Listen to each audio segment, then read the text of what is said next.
Welcome back to Science Studios and yet another exciting episode of The Debater on MTV Sports. Last week, you saw the 6 teams that you voted in via SMSs. You gave them a lifeline. You gave them a second chance. Let's wait and see as to what they make best of the chance that they have been given by you. Before we introduce the 2 teams, the topic on discussion today, whether or not hosting the Olympic Games is worth the cost for developing countries.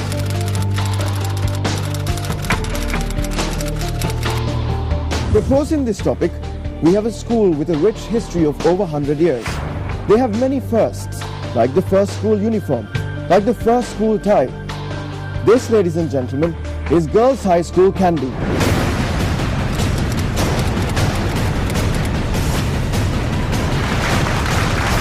Representing Girls High School Kandy, we have Afra Kamil.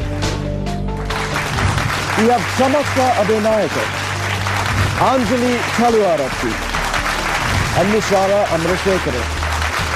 Our opposition this evening, yet again, is from Kandy. They call themselves the Kings of Kandy. Please welcome Kingswood College Kandy.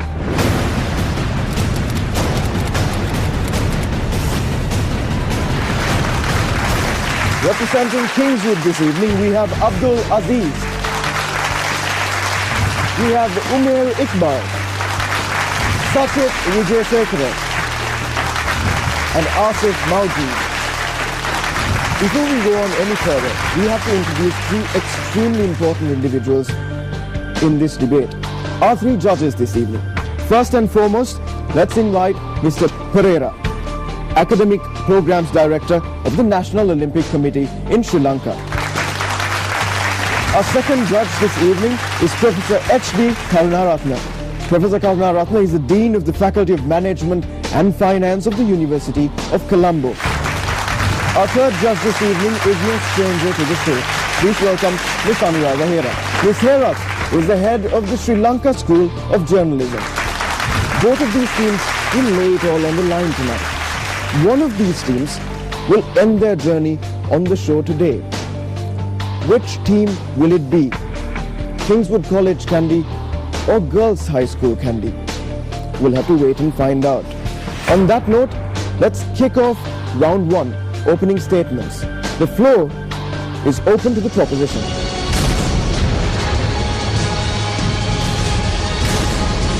Honorable adjudicators and members of the House, today the topic for the eve is hosting of Olympic Games is worth the cost for developing countries. So we are here to propose the topic. So first of all, let me clarify the key words in our argument to open the debate. What are Olympic Games? The Olympics are considered to be the world's foremost international sporting event, and more than 200 nations take part in this sporting event. 4 years at a time. This is an event where in a country where all the people unite as one and cheer up on their representatives. Now, what are developing countries? The World Bank classifies a developing country based on that country's per capita income. The World Bank states that a developing country's per capita income is less than $4,035 US. Currently, there are 145 developing countries. This includes China, which hosted the 2008 Olympics, and Brazil, which will host the Olympics in 2016. So then, next we'll move on to what is a worthy cost.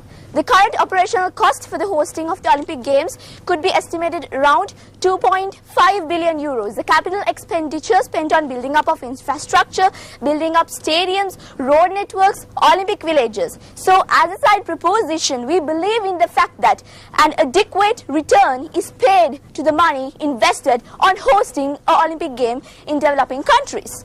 So also, there are immense benefits of hosting these Olympics. Well, for starters, it gives the nation a perfect opportunity to generate a large revenue through media, broadcasting and commercialization. So it stimulates regeneration, investment and long-term economic benefits.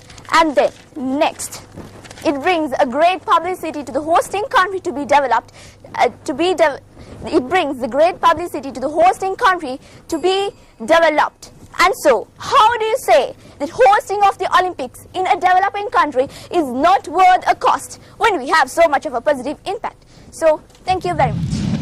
Honorable judges and the House, hosting the Olympic Games is not worth the cost for developing countries. Let me start off by saying that we agree with the definition brought out by the proposition. Now, ladies and gentlemen, there are three main arguments in this debate why we argue that hosting the Olympic Games is not worth the cost for developing countries. Point number one, throughout this course of debate, we will prove to you that this mega sports festival jeopardizes or makes the developing countries vulnerable in a very grave economic, social and political way. Point number two, we will prove to you that the long-term benefits which the proposing speaker assured you of are non-existent when it comes to the reality. Point number three, we will also prove to you that these developing countries have very critical and crucial issues to be addressed at this context rather than worrying about the superficial concerns of a mega sports event. Thus, through these three main arguments, we will prove to you at the end of the day that hosting the Olympics is not worth the cost for developing countries. Moving on to my first argument, which is economic vulnerability. Ladies and gentlemen, taking the economic side of Olympics, there are two main features which can be seen. Number one, my dear friends, so far the expenditure of each and every Olympic Games has proven that the estimated budget is always, mark my words, always overridden by the actual cost. Take Canada, the Montreal 1976 Games, for example, where the cost ran over 722% of the budget. I mean, that's 7 times the original budget, and this automatically becomes an unnecessary risk for the government. The second significant feature is that the income of the Olympic Games is very much lower than the actual cost. Take the 1980 Moscow Games, for example. According to the official report submitted by the IOC to the NOC of the USSR, total expenditures for the preparations and staging the Olympic Games were 9 billion rubles, while the total revenue was only 7 billion rubles, a loss of 2 billion rubles, my dear friends. Next, now it is surely understandable that these examples which I took were developed countries, which means they had a stable economy, they had a high per capita income, high gross national production, etc. But yet they failed. Ladies and gentlemen, these developed countries failed. Then how on earth can you say, I mean, where is the assurance, where is the guarantee that the developing countries can succeed through Olympics? So we say it's not worth the cost. Next, my second speaker here will prove it to you all that the long-term benefits which the proposing speaker very passionately kept on harping about have so far proved to be a failure. Thank you. Honorable adjudicators and members of the House. Firstly, I would like to counterattack the arguments that our opposition has brought through. The money that the country spends is not only the country's money, but also the money of the entrepreneurs, the money that the entrepreneurs have invested, and also the money of the IOC that they have provided to the country. And also the topic, my friends, the topic is about developing countries and not already developed nations. And also, I would like to move on to my argument. As established by our first speaker, 5 nations bid for the 2008 Summer Olympics, namely Thailand, Egypt, Cuba, Malaysia and China, who went on to host it. I would also like to mention that the 2016 Olympics is to be held in Brazil. All of these countries that I have mentioned have one common factor. They're all developing. So now I would like to give an answer to the most obvious question. Why do all of these countries consider hosting the Olympics to be worth the cost? Well, for starters, there is the influx of job opportunities. Hosting the Olympics would require the said country to construct the Olympic Village as well as new stadiums. It would also mean that they would have to construct new roads and adequate transportation systems. This would mean that the local employment rate would increase immensely. Let's take South Korea, for example. South Korea hosted the Olympics in 1988. And it has been proven by statistics that from 1988 onwards, South Korea managed to increase the employment rate of 330,000 workers as well as 12.4% of the annual national income. They were able to achieve this because of the Olympics. South Korea was a developing nation when it hosted the Olympics, but now we can proudly say that it is no longer developing but fully developed. And many developing countries tend to progress slowly due to the fact that they are not running under a time limit. But if they were to host the Olympics, this would mean that they would have to alter the country significantly in the course of 7 years.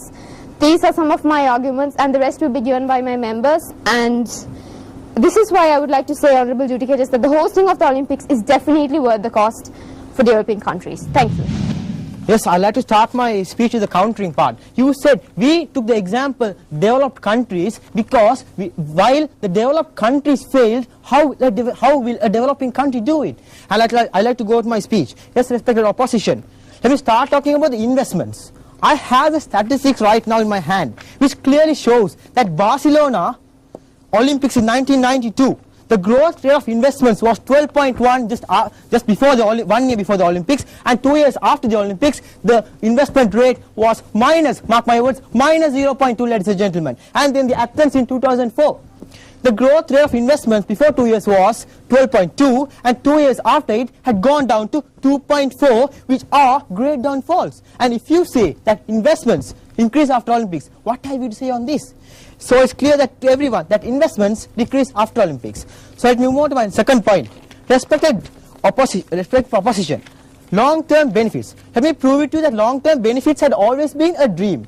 Point number 1 under long-term benefits. Consider, my friends, facilities made in the case of Olympics are underused at all times. The transport, housing schemes, sports facilities, underused. Then as an example, the China's monorail, which ran from the Beijing airport to the Beijing's bird's nest, it's already a white elephant now. So are these the long-term benefits you try to refer to? And next I go to the extravagant maintenance costs. As an example, the Sydney Stadium, established for the Sydney Olympics in 2000.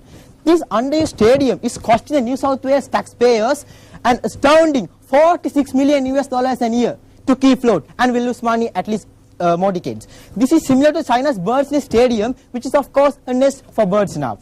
And point number 3, marginalization.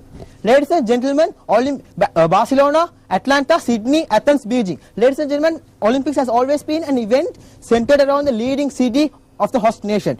Olympics is centered around that particular major city by the developments. So this creates a marginalization of development, which is the very problem developing countries want to eradicate. So ladies and gentlemen, hosting Olympics will only do is aggravate these facts. So my dear friends, hosting of Olympics is not worth the cost for developing countries.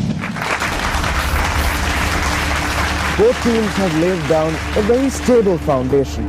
Let's wait and see as to how best they build on it. But before that, a short commercial break.